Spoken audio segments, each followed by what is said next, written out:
Future idea. तो आज हम पढ़ने वाले हैं स्पेशल टाइप की पार्शियल डिफरेंशियल इक्वेशन के नेचर के बारे में। हमारे पास 3 टाइप की स्पेशल डिफरेंशियल इक्वेशंस होती हैं, पहली wave, second heat and third Laplace. ठीक है, ये लास्ट टाइम HPSC में भी क्वेश्चन आया था और ये RPSC का भी क्वेश्चन है, तो इसके ऊपर बेस्ड ना आपको हर बार ये क्वेश्चन मिलता ही मिलता है, तो इसीलिए मैं इसको रिवाइज करा रही हूँ। वेव इक्वेशन देखिए हमारे पास क्या होती है। वेव इक्वेशन की जो रिप्रेजेंटेशन होती है वो होती है curl square u by curl t square is equals to c square curl square u by curl x square. And heat equation की होती है curl u by curl t is equals to some alpha where alpha represent the thermal diffusion curl square u by curl x square.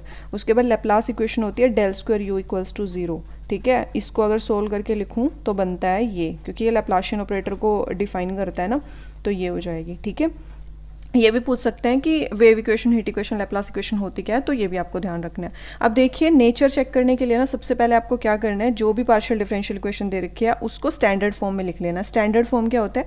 Standard form होता है हमारे पास RUXX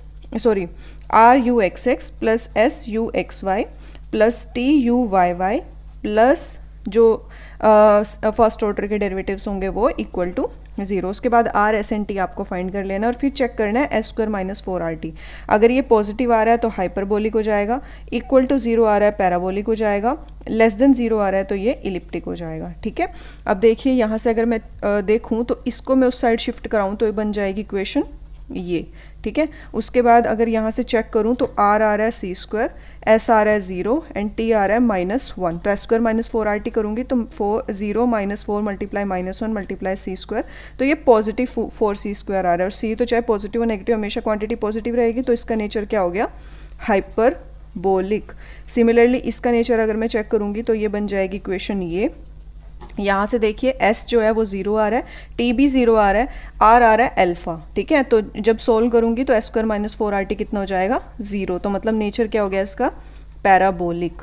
ठीक है, similarly अगर मैं लैप्लास को चेक करूँगी तो S भी यहाँ से 0 आ रहा है, R जो है 1 आ रहा है, T 1 आ रहा है। सोल्व करूँगी तो ये हो जाएगा -4 विच इज़ लेस देन 0। तो मतलब इसका नेचर कितना हो गया?